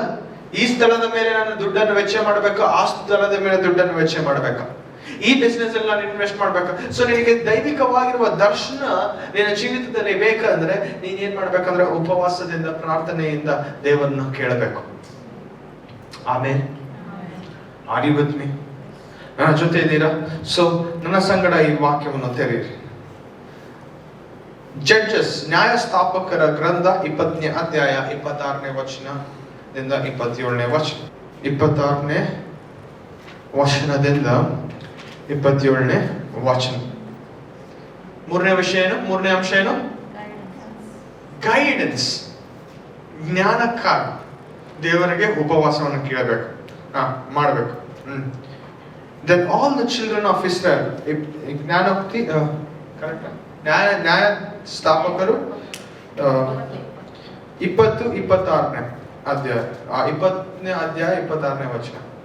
ಆಗ ಇಸ್ರಾಯೇಲ್ ಮಕ್ಕಳೆಲ್ಲರೂ ಸಮಸ್ತ ಜನರು ಹೊರಟು ದೇವರ ಮನೆಗೆ ಬಂದು ಮತ್ತು ಅಲ್ಲಿ ಕರ್ತನ ಮುಂದೆ ಕೂತುಕೊಂಡು ಆ ಸಾಯಂಕಾಲದವರೆಗೆ ಉಪವಾಸವಾಗಿದ್ದು ಕರ್ತನಿಗೆ ದಹನ ಬಲಿಗಳನ್ನು ಸಮಾಧಾನ ಬಲಿಗಳನ್ನು ಕರ್ತನ ಮುಂದೆ ಅರ್ಪಿಸಿದರು. 27ನೇ ವಚನ ನಾವು ನೋಡೋಣ. ಆರೋಹನ ಮೊಮ್ಮಗನು ಎಲ್ಲಾಜರನ ಮಗನೂ ಆದ ಫೀನೆಹನನು ಅವರ ಮುಂದೆ ನಿಂತಿರಲು, ಇಸ್ರಾಯೇಲ್ ಮಕ್ಕಳು ನಮ್ಮ ಸಹೋದರನಾದ ಬಿನ್ಯಾಮೀನನ ಮಕ್ಕಳಿಗೆ ವಿರೋಧವಾಗಿ ಇನ್ನೂ ಯುದ್ಧ ಮಾಡುವುದಕ್ಕೆ ಹೋಗಬೇಕೋ ಬೇಡವೋ ಎಂದು ದೇವರನ್ನು ಕೇಳಿಕೊಂಡರು. ಏನಿಲ್ಲಿ ಯುದ್ಧಕ್ಕೆ ನಾನು ಹೋಗ್ಬೇಕೋ ಇಲ್ಲ ಎಂಬುವ ವಿಷಯವು ಅವ್ರು ಏನ್ ಮಾಡ್ತಾ ಇದಾರೆ, ದೇವರಿಂದ ಕೇಳ್ತಾ ಇದ್ದಾರೆ. ಯಾವಾಗ? ಉಪವಾಸ ಪ್ರಾರ್ಥನೆ ಮಾಡಿದ ಆದ ನಂತರ. ಆಮೇನ್ ಆಮೇನ್. ನನ್ನ ಜೊತೆ ಇದ್ದೀರಾ? ಅರ್ಥ ಆಗ್ತಾ ಇದೆನಾ? ಸೊ ಇವತ್ತು ಇವ್ರು ಏನ್ ಮಾಡ್ತಾ ಇದಾರೆ, ಉಪವಾಸ ಮಾಡ್ತಾ ಇದಾರೆ. ಉಪವಾಸ ಪ್ರಾರ್ಥನೆ ಆದ ನಂತರ ಏನ್ ಮಾಡ್ತಾ ಇದಾರೆ, ದೇವರಿಂದ ಕೇಳ್ತಾರೆ, ನಾನು ನಾಳೆ ಮುಂಜಾನೆ ಹೋಗಿ ಯುದ್ಧ ಮಾಡ್ಬೇಕಾ ಇಲ್ಲ, ನೀನ್ ಯುದ್ಧ ಮಾಡಿದ್ರೆ ಮಾಡ್ತೀನಿ, ಇಲ್ಲ ಅಂದ್ರೆ ಇಲ್ಲ ಅಂತ ದೇವರ ಬಳಿ ಅವ್ರು ಕೇಳ್ತಾ ಇದಾರೆ. ನೋಡೋಣ ದೇವರ ಆನ್ಸರ್ ಮಾಡ್ತಾನೆ ಇಲ್ಲ ಅಂತ. ಬೇಡವೋ ಎಂದು ದೇವರನ್ನು ಕೇಳಿಕೊಂಡರು. ಕರ್ತನು, ಹೋಗಿರಿ, ನಾಳೆ ಅವರನ್ನು ನಿಮ್ಮ ಕೈಯಲ್ಲಿ ಒಪ್ಪಿಸಿಕೊಡುವೆನು. ಆಮೆನ್. Hallelujah, hallelujah. ಇವತ್ತು ನಮ್ಮ ಜೀವಿತದಲ್ಲಿ ಕನ್ಫ್ಯೂಷನ್ ಇದ್ರೆ, ಇವತ್ತು ನಾನು ಈ ಯುದ್ಧವನ್ನು ಮಾಡಬೇಕಾ ಇಲ್ಲ, ಇವತ್ತು ನಾನು ಈ ಕೆಲಸವನ್ನು ತೆಗೆದುಕೊಳ್ಳಬೇಕಾ ಇಲ್ಲ, ಇವತ್ತು ಈ ಹುಡುಗಿಯನ್ನ ಇಲ್ಲಂದ್ರೆ ಹುಡುಗನ್ ಮಾಡ್ಬೇಕು, ಮದುವೆ ಮಾಡ್ಕೋಬೇಕಾ ಇಲ್ಲ ಎಂಬುವ ಆ ಆಲೋಚನೆ, ಆ ಕನ್ಫ್ಯೂಷನ್ ನಿನ್ನಲ್ಲಿರುವಾಗ ನೀನು ಏನ್ ಮಾಡ್ಬೇಕು, ಉಪವಾಸದಿಂದ ಪ್ರಾರ್ಥನೆ ಮಾಡಿ ದೇವರನ್ನ ಕೇಳಬೇಕು. ಅವಾಗ ದೇವರು ಹೇಗೆ ಸ್ವರದಿಂದ ಮಾತಾಡ್ತಾನ? ಇಲ್ಲ, ಒಂದು ಸೇವಕನ್ನು ಉಪಯೋಗಿಸ್ಕೊಂಡು ನಿನ್ನ ಜೊತೆ ಮಾತಾಡ್ಬೋದು. ಕನಸಿನ ಮೂಲಕ ನಿನ್ನ ಜೊತೆ ಮಾತಾಡಬಹುದು, ದರ್ಶನದ ಮೂಲಕ ನಿನ್ನ ಜೊತೆ ಮಾತಾಡಬಹುದು. ದೈವಿಕವಾಗಿರುವ ಸ್ವರ, ಆಡಿಬಲ್ ಸ್ವರ. ಇವಾಗ ನಾನು ಹೆಂಗೆ ಮುಖಾಮುಖಿಯಾಗಿ ನಿಮ್ಮನ್ನು ನೋಡಿ ಮಾತಾಡ್ತೇನೆ, ಹಾಗೆ ಮುಖಾಮುಖಿಯಾಗಿ ಕೂಡ ದೇವರು ನಿನ್ನ ಮುಂದೆ ಬಂದು ಮಾತಾಡ್ಬೋದು. ಆದ್ರೆ ನೀನು ಈ ವಿಷಯಗಳನ್ನು ಮಾಡುವಾಗ ನಿನಗೆ ಒಂದು ನಂಬಿಕೆ ಇರಬೇಕು, ದೇವರು ನನಗೆ ಜ್ಞಾನವನ್ನು ಕೊಟ್ಟು ನನ್ನ ನಿರ್ಣಯಗಳನ್ನು ನಡೆಸುವ ಆತನಾಗಿದ್ದಾನೆ ಎಂಬುದಾಗಿ. Are you with me? ನನ್ನ ಜೊತೆ ಇದ್ದೀರಾ? ನನ್ನ ಜೊತೆ ಇದ್ದೀರಾ? ಅರ್ಥ ಆಯ್ತಾ? ಎಷ್ಟು ವಿಷಯಗಳನ್ನು ಕಲ್ತಿದ್ದೇವೆ. ಮೊದಲನೇ ವಿಷಯ, ಪಾಪ ಬಿದ್ದಾಗ, ಪಾಪದಲ್ಲಿ ನಾವಿದ್ದಾಗ, ಪಾಪ ಮಾಡಿದಾದ್ರೂ ಕೂಡ ಮಾಡಿದಾಗ ಏನಾಗ್ತದೆ, ಅವಾಗ ಸಾತನ್ ಪ್ರವೇಶಿಸ್ತಾನೆ. ಸಾತನ್ ನಮ್ಮ ಜೀವಿತದಲ್ಲಿ ಅನೇಕ ಸಂಗತಿಗಳನ್ನು ಕಲಿತಾನೆ. ಅವಾಗ ನಾವೇನ್ ಮಾಡಬೇಕು? ಉಪವಾಸದಿಂದ ದೇವರ ಕಡೆಗೆ ತಿರುಗಬೇಕು. ಆಮೇಲೆ ಕೇಳಿದ್ರೆ ನನ್ನ ವಾಕ್ಯ, ಕ್ರೈಸ್ತವ ಜೀವನ ಒಂದೇ ದಿನದ ಜೀವಿತ ಅಲ್ಲ, ಇಡೀ ಜೀವನದ ಜೀವಿತ. ಬೆಳೆತಿರ್ತೀವ, ಎದ್ದೋಳ್ತಿರ್ತೀವಿ, ಮನಸ್ಸಿನಲ್ಲಿ ನಾವು ಪಾಪ ಮಾಡ್ತೀವಿ, ನಮ್ಮ ಆಲೋಚನೆಯಲ್ಲಿ ನಾವು ಪಾಪ ಮಾಡಿರ್ಬೋದು, ನಮ್ಮ ಬಾಯಿಂದ ಪಾಪ ಮಾಡಿರ್ಬೋದು, ನಮ್ಮ ಪ್ರವರ್ತನೆಯಿಂದ ಅವಿದ್ಯದಿಂದ ನಾವು ಪಾಪ ಮಾಡಿರ್ಬೋದು. ಸೊ ಈ ಪಾಪದಿಂದ ನಾವು ತಿರುಗಿ ಹೇಗೆ ನಾವು ದೇವರ ಕಡೆಗೆ ನಡೆದುಕೊಳ್ಳಬಹುದು? ಉಪವಾಸ ಮತ್ತು ಪ್ರಾರ್ಥನೆ. ಎರಡನೇ ಅಂಶ ಏನ್ ಕಲ್ತೀವಿ? ಏನು? ಭದ್ರತೆ. ಸೊ ಉಪವಾಸ ಪ್ರಾರ್ಥನೆ ಏನ್ ಮಾಡ್ತದೆ? ದೈವಿಕವಾಗಿರುವ ಭದ್ರತೆಯನ್ನು ಬಿಡುಗಡೆಸ. ಅರ್ಥ ಆಗ್ತದೇನಾ? ದೈವಿಕವಾಗಿರುವ ಭದ್ರತೆಯನ್ನು ಬಿಡುಗಡೆಸ್ತದೆ. ನಾನು ಒಂದು ಸಾಕ್ಷಿಯನ್ನು ಹೇಳಿ ನಾನು ಮುಂದೆ ಪಾಯಿಂಟ್ ನ ಹೋಗ್ತೇನೆ. ನಮ್ಮ ಅಪ್ಪ ಅವರು ನಿಮ್ಗೆ ಗೊತ್ತಿರುವ ಹಾಗೆ ಒಂದು ಎಕ್ಸೈಸ್ ಇನ್ಸ್ಪೆಕ್ಟರ್ ಆಗಿ ಕೆಲಸ ಮಾಡಿ ಅವರು ಆ ಕೆಲಸವನ್ನು ಮುಗಿಸಿದ್ದಾರೆ ಗವರ್ಮೆಂಟ್ ಸೆಕ್ಟರ್ ಅಲ್ಲಿ. ಸೊ ನಮ್ಮ ಅಪ್ಪ ಅವರ ನೈಟ್ ಡ್ಯೂಟಿ ಅಂದ್ರೆ ನೈಟ್ ಡ್ಯೂಟಿ ಹೋಗ್ಬೇಕು, ಡೇ ಡ್ಯೂಟಿ ಅಂದ್ರೆ ಡೇ ಡ್ಯೂಟಿ ಹೋಗ್ಬೇಕು. ಸೊ ನಮ್ಮ ಅಪ್ಪ ಅವರು ಹೋದ ಎಲ್ಲ ನಮ್ಮ ಅಮ್ಮನ ಮನಸ್ಸಿನಲ್ಲಿ ಭಯ ಉಂಟಾಗ್ತಾ ಇತ್ತು. ನಮ್ಮ ಅಮ್ಮನ ಮನಸ್ಸಲ್ಲಿ ಭಯ ಉಂಟಾಗ್ತಾ ಇತ್ತು, ನಮ್ಮ ಗಂಡನ ಮನೆಯಿಂದ ಹೊರಗಡೆ ಹೋದಾಗ ಮತ್ತೆ ಬರ್ತಾನೋ ಇಲ್ಲೋ ಎಂಬುವ ಭಯವು ನಮ್ಮ ಮಮ್ಮಿಯ ಮನಸ್ಸಿನಲ್ಲಿ ಉಂಟಾಗ್ತಾ ಇತ್ತು. ಅಂತ ಸಮಯದಲ್ಲಿ ನಮ್ಮ ಅಮ್ಮ ಪ್ರಾರ್ಥನೆ ಮಾಡ್ತಾ ಇದ್ರು ಉಪವಾಸದಿಂದ. ಪ್ರತಿ ವಾರ ಉಪವಾಸ ಇದ್ದು ಪ್ರಾರ್ಥನೆ ಮಾಡ್ತಾ ಇದ್ರು, ಅಪ್ಪ ನಮ್ಮ ಮಕ್ಕಳ ಮೇಲೆ ನಾನು ಕ್ಷೇಮವಾಗಿರುವ ಭದ್ರತೆಯನ್ನು ಬಯಸ್ತಾ ಇದ್ದಾನೆ ಎಂಬುದಾಗಿ. ಸೊ ನಮ್ಮ ಅಪ್ಪ ಅವರು ಮೂರು ದೊಡ್ಡ ದೊಡ್ಡ ಆಕ್ಸಿಡೆಂಟ್ಗಳಿಂದ ನಮ್ಮ ಅಪ್ಪ ಜೊತೆ ಇರುವ ವ್ಯಕ್ತಿಗಳನ್ನು ದೇವರು ಕಾಪಾಡ್ದ. ಸಂಡೂರ್ ಗೊತ್ತಾ? ಸಂಡೂರ್ಗೆ ಹೋಗ್ಬೇಕಾದ್ರೆ ಒಂದು ಗುಡ್ಡವನ್ನು ಏರ್ಬೇಕು ಘಾಟ್ ಸೆಕ್ಷನ್ ಅಲ್ಲಿ. ಸೊ ನೀವು ಗುಡ್ಡವನ್ನು ಏರ್ಬೇಕಾದ್ರೆ ಕೆಳಗಡೆ ಏನಾಗ್ತದೆ? ದೊಡ್ಡ ಆಳವಾಗಿರುವ ಕಗ್ಗತ್ತು ಇರ್ತದೆ. ಹೌದಾ? ನೋಡಿರೋ ಆ ರೋಡ್ ನಲ್ಲಿ ಹೋಗ್ಬೇಕಂದ್ರೆ ಭಯ. ಒಂದ್ ದಿವಸ ರೈಡ್ಗೆ ಹೋದಾಗ 4 ಗಂಟೆಯ ಸಮಯದಲ್ಲಿ, ಬೆಳಿಗ್ಗೆ 4 ಗಂಟೆಯ ಸಮಯದಲ್ಲಿ ಡ್ರೈವರ್ ನಿದ್ದೆ ಮುಪ್ಪಾಗಿದನೋ ಏನೋ ಗೊತ್ತಿಲ್ಲ, ಆದ್ರೆ ಅವತ್ತು ಅವ್ರು ರೈಡ್ಗೆ ಹೋಗಿ ಬರ್ತಾ ಇರುವ ಸಮಯದಲ್ಲಿ ಬ್ರೇಕ್ ಫೇಲ್ ಆಗ್ಬಿಡ್ತು. ಬ್ರೇಕ್ ಫೇಲ್ ಆದಾಗ ಗೊತ್ತಿರುವ ಸಂಗತಿ ಏನು? ಗಾಡಿ ಗ್ರಿಪ್ ಕಂಟ್ರೋಲ್ ಎಲ್ಲ ತಪ್ಪ ಹೋಗ್ಬಿಡ್ತದೆ. ಆದ್ರೆ ದೇವರು ಆ ಕಾರನ್ನು ಹೊರಗಡೆ ಅಂದ್ರೆ ಕೆಳಗಡೆ ಬಿಡುವುದರಿಂದ ದೇವರು ತಪ್ಪಿಸಿದಂತೆ. ಆ ಕಾರ್ ನಿಂತೋಗಿರುವ ಸಮಯ ಯಾವ ಲಾರಿ ಕೂಡ ಎದುರು ಬಂದಿಲ್ಲ, ಯಾವ ಲಾರಿ ಮುಂದೆಯಿಂದ ಬಂದಿಲ್ಲ, ಹಿಂದೆಯಿಂದ ಬಂದಿಲ್ಲ. ಅಂದ್ರೆ ದೇವರು ಅಂತ ಉತ್ತಮವಾಗಿರುವ ಭದ್ರತೆಯನ್ನು ಯಾರಿಗೆ ಕೊಟ್ಟ? ಆತನ ಮಕ್ಕಳಿಗೆ ಕೊಟ್ಟ. ಆಮೇಲೆ ನಮ್ಮ ಅಪ್ಪ ಅವ್ರ ವಿಂಡೋನಿಂದ ಕೆಳಗೆ ನೋಡಿದ್ರೆ ಆಳವಾಗಿರುವ ಕಗ್ಗತ್ತೆ ಇದೆ ಅಂತೆ. ಇಂಥ ಅನೇಕ ಸಂಗತಿಗಳು ಏನಾಗ್ತಾ ಇದ್ವು? ಒಬ್ಬರ ಪ್ರಾರ್ಥನೆಯ ಮೂಲಕ ದೇವರು ಇನ್ನೊಂದು ಕಡೆ ಭದ್ರತೆಯನ್ನು ಸ್ಥಾಪಿಸ್ತಾ ಇದ್ದ. ಇವತ್ತು ನೀನು ಉಪವಾಸದಿಂದ ಪ್ರಾರ್ಥನೆ ಮಾಡ್ತಾ ಇರುವಾಗ ನಿನ್ನ ಮಕ್ಕಳ ಮೇಲೆ ಕೂಡ ಹಾಗೆ ಭದ್ರತೆಯನ್ನು ಸ್ಥಾಪಿಸ್ತಾನೆ. Amen, amen. ಇಸ್ರಾಯೇಲ್ನ ಕಾಯುವಾತನು ತೂಕಿಸಂಗಿಲ್ಲ, ನಿದ್ರಿಸಂಗಿಲ್ಲ. ಇವತ್ತು ಅದನ್ನ ತೂಕಿಸದೆ ನಿದ್ರಿಸದೆ ಇರಬೇಕಂದ್ರೆ ಇವತ್ತು ನಾವೇನ್ ಮಾಡ್ಬೇಕು? ಉಪವಾಸದಿಂದ ಪ್ರಾರ್ಥನೆಯನ್ನು ಕೂಡ ಮಾಡಬೇಕು. ಆಮೇಲೆ ಮೂರನೇ ವಿಷಯ ನಾವೇನ್ ಕಲ್ತಿದೀವಿ ಇವತ್ತು? ದೈವಿಕವಾಗಿರುವ ಜ್ಞಾನ ನಮಗೆ ಬೇಕಂದ್ರೆ ನಾವೇನ್ ಮಾಡ್ಬೇಕು?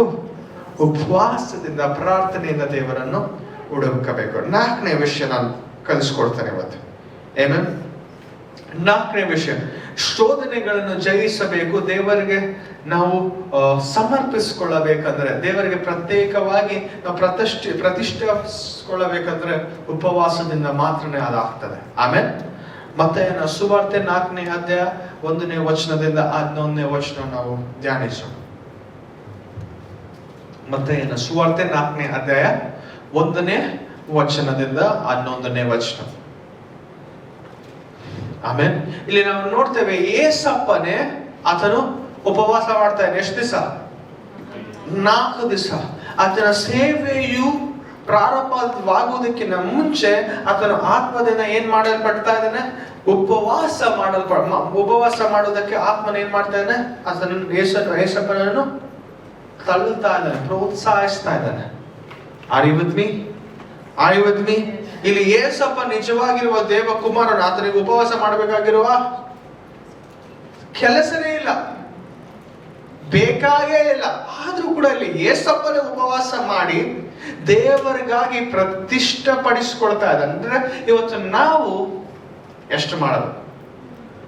ಆಮೇಲೆ ಇಲ್ಲಿ ಉಪವಾಸ ಮಾಡಿದ ಆದ ನಂತರ, ಪ್ರಾರ್ಥನೆ ಮೂಲಕ ಆತನ ಉಪವಾಸ ಮಾಡಿದ ಆದ ನಂತರ ನಾವು ನೋಡ್ತೇವೆ, ಸಾತನ ಬಂದು ಶೋಧಿಸುವುದಕ್ಕೆ ಪ್ರಯತ್ನಿಸ್ತಾನೆ 3 ಸಲ. ಹೌದಾ? ನೀನು ಈ ಕಳ್ಳನ್ನು ತೆಗೆದುಕೊಂಡು ರೊಟ್ಟಿ ಮಾಡು. 2ನೇದು, ನೀನು ಮ್ಯಾಗಿಂದ ಬಿಟ್ಬಿಡು, ದೇವರ ದೂತರನ್ನು ನಾನು ಕಳುಹಿಸ್ತಾನೆ, ದೇವರು ಕಳಿಸಿ ನಾನು ಕಾಪಾಡ್ತಾನೆ. 3ನೇ, ನಿನ್ನ ಸಾಷ್ಟಾಂಗ ಬಂದ್ಬಿಟ್ಟು ನೀನು ಲೋಕನೇ ಕೊಟ್ಟು ಹೋಗ್ಬಿಡ್ತೇನೆ ಅಂತ. ಆದ್ರೆ ಈ ಶೋಧನೆ 3 ಶೋಧನೆ ಕೂಡ ಬಿದ್ದು ಹೋಗಂಗಿಲ್ಲ. ಹೌದಾ? ಇವತ್ತು ನಮ್ಮ ಜೀವಿತದಲ್ಲಿ ಇದೇ 3 ಶೋಧನೆಗಳು ತೆಗೆದುಕೊಂಡು ಬರಂಗಿಲ್ಲ ಸಾತನ.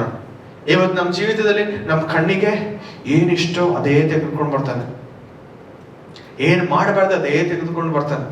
ಅಂತ ಸಮಯದಲ್ಲಿ ಇದೇನಾಗ್ತದೆ? ನಾವು ಉಪವಾಸದಿಂದ ಪ್ರಾರ್ಥನೆಯಿಂದ ನಾವು ಪ್ರಾರ್ಥಿಸುವಾಗ ಆ ದೇವರು ಪ್ರತ್ಯೇಕವಾಗಿರುವ ಶಕ್ತಿಯನ್ನು ಬಿಡುಗಡಿಸ್ತಾನೆ, ಪ್ರತ್ಯೇಕವಾಗಿರುವ ಜ್ಞಾನವನ್ನು ಬಿಡುಗಡಿಸ್ತಾನೆ ಶೋಧನೆಗಳನ್ನು ಜಯಿಸುವುದಕ್ಕೆ. ಆಮೇನ್. ಅರ್ಥ ಆಗ್ತಾ ಇದೆಯಾ? ಲಾಸ್ಟ್ ಪಾಯಿಂಟ್ ಕಲಿಯೋಣ. ಸಿದ್ಧರಾಗಿದ್ದೀರಾ? 3ನೇ ಲಾಸ್ಟ್ ಪಾಯಿಂಟ್ ಬಂದಾಗ, 2ನೇ ಪೂರ್ವ ವೃತ್ತಾಂತ ಗ್ರಂಥವು, 2 Chronicles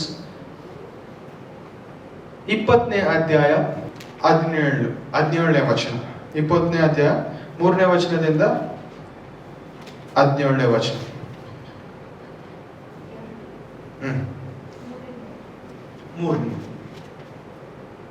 ಆಗ ಯೆಹೋಷಾಫಾಟನು ಭಯಪಟ್ಟು ಕರ್ತನನ್ನು ಹುಡುಕಲು ನಿರ್ಣಯಿಸಿಕೊಂಡು ಸಮಸ್ತ ಯೆಹೂದ್ಯರಲ್ಲಿ ಉಪವಾಸ ಮಾಡಬೇಕೆಂದು ಸಾರಿದನು. ಆದ್ದರಿಂದ ಯೆಹೂದ್ಯರು ಕರ್ತನನ್ನು ಹುಡುಕಲು ಕೂಡಿಕೊಂಡರು. ನಿಶ್ಚಯವಾಗಿ ಸಮಸ್ತ ಯೆಹೂದ ಪಟ್ಟಣಗಳಿಂದ ಕರ್ತನನ್ನು ಹುಡುಕಲು ಬಂದರು. ಆಗ ಯೆಹೋಷಾಫಾಟನು ಹೊಸ ಅಂಗಳದ ಮುಂದೆ. ಸಾಕು. ಅಲ್ಲಿ ನಾವು ನೋಡ್ತೇವೆ, ಯೆಹೋಷಾಫಾಟನು ಒಂದು ರಾಜನಾಗಿದ್ದಾನೆ, ಯೂದ ದೇಶದ ರಾಜನಾಗಿದ್ದಾನೆ. ಸೊ ಇಲ್ಲಿ ಹೇಳ್ತಾ ಇದ್ದಾನೆ, ಆ ಯೂದ ಪ್ರಾಂತದಲ್ಲಿರುವ ಪ್ರತಿಯೊಂದು ನಾಗರಿಕರಿಗೆ ಹೇಳ್ತಾನೆ, ಇವತ್ತು ನಾವು ಉಪವಾಸ ಮಾಡಬೇಕಾಗಿದೆ.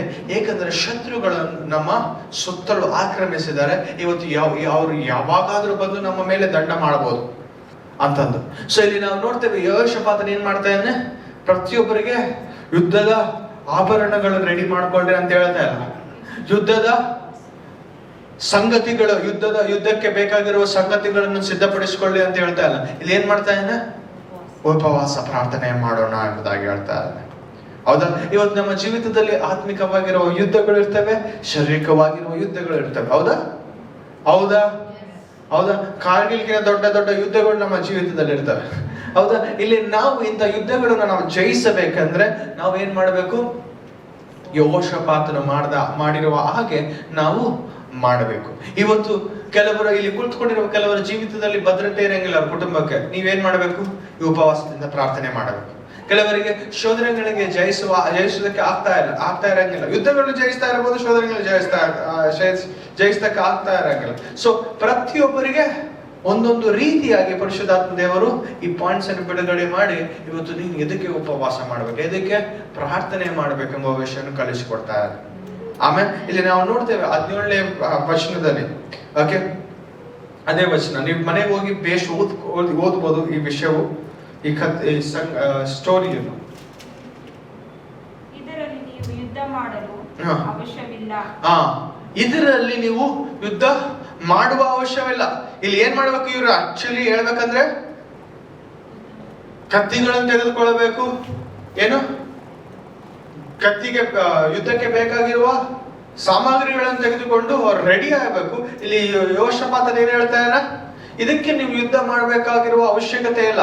ನೆಕ್ಸ್ಟ್, ನೀವು ನೆಲೆಯಾಗಿ ನಿಂತುಕೊಂಡು, ನೀವು ಜಸ್ಟ್ ಪೊಸಿಷನ್ ಯುವರ್ ಸೆಲ್ಫ್, ನೆಲೆಯಾಗಿ ನಿಂತುಕೋ ಅಷ್ಟೇ. ನಿಂತುಕೊಂಡು ಕರ್ತನು ನಿಮಗೆ ಮಾಡುವ ರಕ್ಷಣೆಯನ್ನು ನೋಡಿರಿ. ಆಮೆನ್. ಹಲ್ಲೆಲೂಯಾ. ಇಲ್ಲಿ ಕರ್ತನು ಮಾಡುವ ರಕ್ಷಣೆಯನ್ನು ಯಾರು ನೋಡ್ಬೇಕು? ನಾವು ನೋಡಬೇಕು. ಕೆಲವು ಯುದ್ಧಗಳನ್ನು ನಮ್ಮ ಜೀವಿತದಲ್ಲಿ ನಾವು ಹೋಗಿ ಕತ್ತಿ ತೆಗೆದುಕೊಂಡು ಬಾಯಿಯಿಂದ ಅವ್ರನ್ನ ಇವ್ರನ್ನ ಬೈದು ನಾವು ಕೆಡ್ಸ್ಕೋಬೇಕಾಗಿರೋ ಅವಶ್ಯಕತೆ ಇಲ್ಲ. ಇವತ್ತು ನಾವು ಉಪವಾಸದಿಂದ ಪ್ರಾರ್ಥನೆ ಮಾಡುವುದಾದ್ರೆ ಸಾಕು, ದೇವರೇ ಅಲ್ಲಿ ಬಂದು ನೀನು ನೋಡ್ತಾ ಇರೋ ಸ್ಟೋರಿ ಕೇಳ್ಕತಂದು ಬಂದು. ಆಮೇನ್, ಆಮೇನ್, ಆಮೇನ್. ನೀನು ಹೋಗಿ ಅವ್ರು ಯುದ್ಧ ಮಾಡ್ದಂಗೆ ನೀನು ಮಾಡೋ ಅವಶ್ಯಕತೆ ಕೂಡ ಇಲ್ಲ.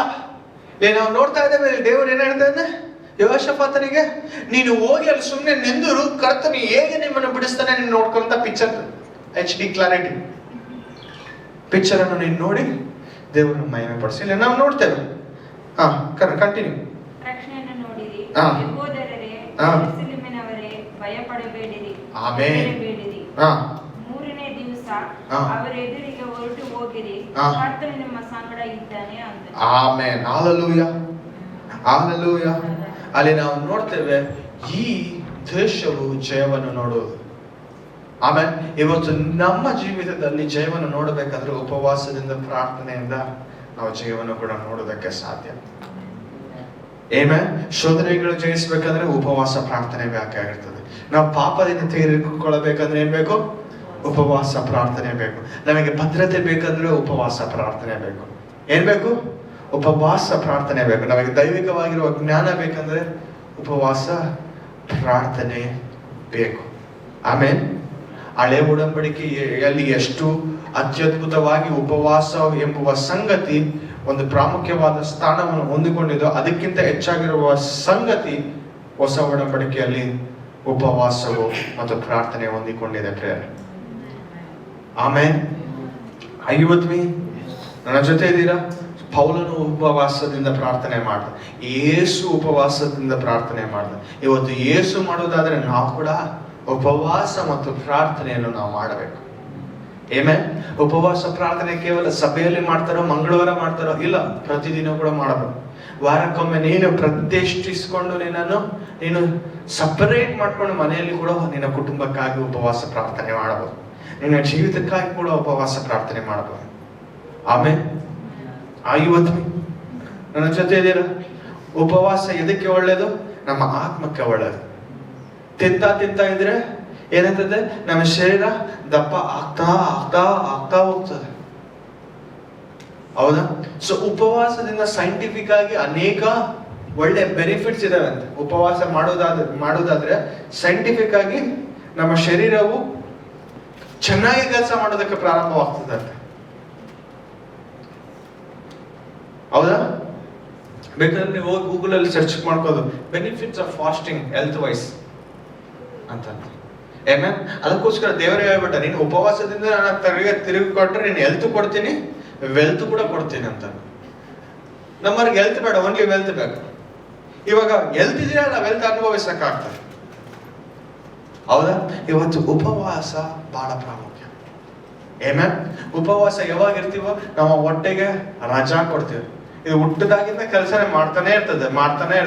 ಬೆಳಿಗ್ಗೆ ಆಗಿದ್ ಕೂಡ ಮಧ್ಯಾಹ್ನ ರೆಡಿ ಆಗೋದು ಕೆಲಸ ಮಾಡೋದು, ಮಧ್ಯಾಹ್ನ ಆಗಿದ್ ಕೂಡ ರಾತ್ರಿ ಕೆಲಸ ಮಾಡೋಕ್ಕಾಗೋದು, ರಾತ್ರಿ ಆಗಿದ್ ಕೂಡ ಬೆಳಿಗ್ಗೆ ಮತ್ತೆ ರೆಡಿ ಕೆಲಸ. ಒಂದ್ ದಿವಸ ಹಂಗೆ ಅದಕ್ಕ ರಜಾ ಕೊಟ್ಟಂಗಿರ್ಬೇಕು, ನಾವು ಪ್ರಾರ್ಥನೆ ಮಾಡಂಗಿರ್ಬೇಕು. ಆಮೇಲೆ ಪ್ರಾರ್ಥನೆ ಮೂಲಕ ಅನೇಕ ಜವಾಬುಗಳನ್ನು ಕೂಡ ರಿಲೀಸ್ ಮಾಡ್ದಂಗೆ ಇರ್ಬೇಕು ನಾವು. Hallelujah, hallelujah, hallelujah. ಶಾರೀರಿಕವಾಗಿ ನೀನು ಊಟ ಮಾಡ್ತಾ ಇದ್ರೆ ಶರೀರ ಬೆಳೀತಾ ಇರ್ತದೆ. ಆದ್ರೆ ಆತ್ಮ ಬೆಳಿಬೇಕಾದ್ರೆ ಉಪವಾಸದಿಂದ ಆತ್ಮ ಪುರುಷನನ್ನು ನಾವು ಬೆಳೆಸಿಕೊಳ್ಳೋದಕ್ಕೆ ಸಾಧ್ಯ. ಆಮೇಲೆ ವಾಕ್ಯ ಕಲ್ತಿದ್ದೀರಾ? ಇವತ್ತು ದೇವರ ವಾಕ್ಯ ಕಲ್ತಿದ್ದೀರಾ? ಇವತ್ತು ಈ ವಾಕ್ಯವನ್ನು ತೆಗೆದುಕೊಂಡು ನೀವು ನಿಮ್ಮ ಮನೆಯಲ್ಲಿ ಇದನ್ನ ಉಪಯೋಗಿಸಿಕೊಳ್ಳಿ. ನೀನು ಎಲ್ಲೇ ಇದ್ರೂ ಕೂಡ ಇದನ್ನ ಉಪಯೋಗಿಸ್ಕೊ. ವಾರಕ್ಕೊಮ್ಮೆ ಪ್ರಾರ್ಥನೆ ಮಾಡು, ಉಪವಾಸ ಪ್ರಾರ್ಥನೆ ಮಾಡು. ಸಭೆಯಾಗಿ ಪ್ರಾರ್ಥನೆ ಮಾಡ್ತಾ ಇದ್ದ, ಸಭೆಯ ಜೊತೆ ನಾನು ಕುಳಿತುಕೊಂಡು ನಾನು ಉಪವಾಸ ಪ್ರಾರ್ಥನೆ ಮಾಡ್ತೇನೆ. ಕೆಲವರು ಊಟ ಇಲ್ದಾಗ ಉಪವಾಸ ಮಾಡ್ತಾರೆ, ಒಳ್ಳೇದು. ಕೆಲವು ಊಟ ನೀರಿಲ್ದಾಗ ಉಪವಾಸ ಮಾಡ್ತಾರೆ, ಅದು ಕೂಡ ಒಳ್ಳೇದು. ಆದ್ರೆ ನಮಗೆ ಎಷ್ಟು ಆಗ್ತದೋ ಅಷ್ಟು ನಮ್ಮ ಸಮರ್ಪಣೆಯಿಂದ ಉಪವಾಸ ಮಾಡಬೇಕು. ಏನು? ಸಮರ್ಪಣೆಯಿಂದ ಉಪವಾಸ. ಕೆಲವರು ಮುತುಕರಿಡ್ತಾರೆ, ಅವ್ರಿಗೆ ಶುಗರ್ ಪ್ರಾಬ್ಲಮ್ ಇರ್ತದೆ. ಅಂತ ಸಮಯದಲ್ಲಿ ನಾವೇನ್ ಮಾಡ್ಬೋದು? ಒಂದೊಪ್ಪತ್ತು ಉಪವಾಸದಿಂದ ಜ್ಯೂಸ್ ಕುಡಿದ ಉಪವಾಸ ಮಾಡಿ ಪ್ರಾರ್ಥನೆ ಮಾಡು. ಆಮೇನ್. ಯಾವನಿರ್ತೀವಿ ನಾವು 3 ಹೊತ್ತು ಕೂಡ ಉಪವಾಸ ಇದ್ದು ನಾವು ಪ್ರಾರ್ಥಿಸೋ. ಆಮೇಲೆ ನಾವು ನಮ್ಮ ಹೃದಯವನ್ನು ದೇವರು ನೋಡಿ ನಮ್ಮ ಹೃದಯದ ಆಸೆಗಳನ್ನು ಪೂರೈಸುವ ಆತನಾಗಿದ್ದಾನೆ. ಇವತ್ತು ನಿನ್ನ ಜೀವಿತದಲ್ಲಿ ಯುದ್ಧವಿದಾವು, ನಿನ್ನ ಜೀವಿತದಲ್ಲಿ ಭದ್ರತೆ ಇಲ್ಲ, ನಿನ್ನ ಜೀವಿತದಲ್ಲಿ ಪಾಪವಿದೆಯೋ, ನಿನ್ನ ಜೀವಿತದಲ್ಲಿ ದರ್ಶನವಿಲ್ಲ, ಕನ್ಫ್ಯೂಷನ್, ಬರೀ ದೈವಿಕವಾಗಿರುವ ದರ್ಶನ ಬೇಕು, ಇವತ್ತು ಫುಲ್ ಕನ್ಫ್ಯೂಷನ್ ಆಗಿದೆಯೋ ನಿನ್ನ ಜೀವಿತದಲ್ಲಿ, ನೀನು ಶೋಧನೆಗಳನ್ನು ಜಯಿಸಬೇಕು. ಇವತ್ತು ನೀನು ಉಪವಾಸದಿಂದ ಪ್ರಾರ್ಥನೆಯಿಂದ ಮಾತ್ರ ಅದನ್ನ ಜಯಿಸೋದಕ್ಕೆ ಸಾಧ್ಯ. ಪ್ರೇರೆ ಆಮೇಲೆ ಎಲ್ಲರ ಕಣ್ಣುಗಳನ್ನು ಮುಚ್ಚಲ್ವಾ? ಇವತ್ತು ಏಸಪ್ಪ ಕಡೆಗೆ ನಾವು ಆಕಾಶದ ಕಡೆಗೆ ನನ್ನ ಕೈಗಳನ್ನು ಎತ್ತುತ್ತ ಸ್ತೋತ್ರ ಏಸಪ್ಪ ಎಂಬುದಾಗಿ ಹೇಳೋಣ. ಅಪ್ಪ, ಈ ವಾಕ್ಯಕ್ಕಾಗಿ ಸ್ತೋತ್ರ ಅಪ್ಪ ಕರ್ತನೆ. ಇವತ್ತು ಅಪ್ಪ ನಾನು ಶಾರೀರಿಕವಾಗಿ ಮಾತ್ರ ಆಲೋಚನೆ ಮಾಡ್ತಾ ಇದ್ದೇನೆ ಅಪ್ಪ ಕರ್ತನೆ.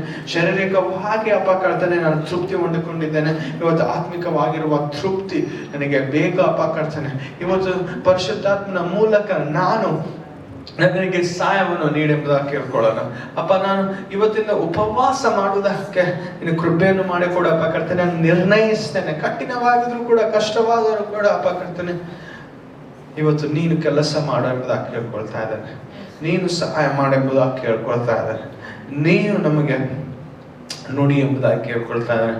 ಅಪ್ಪ, ಈ 5 ಅಂಶಗಳ ಅಪ್ಪ ಕರ್ತನೆ ನಾವು ಇವತ್ತು ಕಲಿತಿದ್ದೇವೆ ಅಪ್ಪ ಕರ್ತನೆ. ಈ 5 ಅಂಶಗಳಕ್ಕೋಸ್ಕರ ಅಪ್ಪ ಕರ್ತನೆ ನಾವು ಪ್ರಾರ್ಥನೆ ಮಾಡ್ತಾ ಇರುವಾಗ ಅಪ್ಪ ಕರ್ತನೆ, ಉಪವಾಸದಿಂದ ನಾವು ನಿನ್ನನ್ನು ಹುಡುಕುವಾಗ ಅಪ್ಪ ಕರ್ತನೆ, ಈ 5 ಅಂಶಗಳ ಮಹತ್ವವನ್ನು ನಾವು ನಮ್ಮ ಜೀವಿತದಲ್ಲಿ ಅನುಭವಿಸಬೇಕಪ್ಪ ಕರ್ತನೆ. ಎಸ್ಲೋ ಹೌದಪ್ಪ, ಇವತ್ತು ಯುದ್ಧವು ನಾನು ಮಾಡೋದಲ್ಲಪ್ಪ, ನೀನು ಮಾಡ್ತೀಯ. ನಾನು ಕೇವಲ ಉಪವಾಸ ಪ್ರಾರ್ಥನೆಯಿಂದ ನಾನು ಯುದ್ಧಗಳನ್ನು ಜಯಿಸ್ತೇನೆ ಅಪ್ಪ ಕರ್ತನೆ. ಇವತ್ತು ನಾನು ಶೋಧನೆಗಳನ್ನು ಉಪವಾಸ ಪ್ರಾರ್ಥನೆಯಿಂದ ಜಯಿಸ್ತೇನೆ ಅಪ್ಪ ಕರ್ತನೆ. ಅಪ್ಪ ಕರ್ತನೆ, ಇವತ್ತು ದೈವಿಕವಾಗಿರುವ ದರ್ಶನವು ಜ್ಞಾನವು ನನಗೆ ಬೇಕಂದ್ರೆ ಉಪವಾಸದಿಂದ ನಾನು ಪ್ರಾರ್ಥನೆಯಿಂದ ನಾನು ಪಡೆಯುತ್ತೇನೆ ಅಪ್ಪ ಕರ್ತನೆ. ಇವತ್ತು ನನ್ನ ಮಕ್ಕಳ ಮೇಲೆ ಒಂದು ದೈವಿಕವಾಗಿರುವ ಭದ್ರತೆ ಇರಬೇಕಂದ್ರೆ ನಾನು ಉಪವಾಸ ಪ್ರಾರ್ಥನೆಯಿಂದ ನಾನು ಪಡಿತೇನೆ ಅಪ್ಪ ಕರ್ತನೆ. ಹೌದಪ್ಪ ಕರ್ತನೆ, ನಿನಗೆ ಸ್ತೋತ್ರ ಅಪ್ಪ ಕರ್ತನೆ. ಇವತ್ತು ಈ ವಾಕ್ಯವನ್ನು ನನಗೆ ಕಳುಹಿಸಿದ್ದೀರಾ ಅಪ್ಪ ಕರ್ತನೆ. ಅದು ಕಲಿಯುವ ಅವಕಾಶವನ್ನು ನೀವು ಮಾಡಿಕೊಟ್ಟಿದ್ದೀರಾ. ಅದಕ್ಕಾಗಿ ಸ್ತೋತ್ರಗಳನ್ನು ಸಲ್ಲಿಸ್ತಾ ಇದ್ದೇವೆ. ಸಮಸ್ತ ಮಹಿಮೆ, ಸಮಸ್ತ ಪ್ರಭಾವವು ನಿಮಗೆ ಸಲ್ಲಿಸುತ್ತ ಯೇಸುವಿನ ನಾಮದಲ್ಲಿ ಬೇಡಿ ಪಡೆದುಕೊಂಡಿದ್ದೇವಪ್ಪ. ಆಮೇನ್. ಜೋರ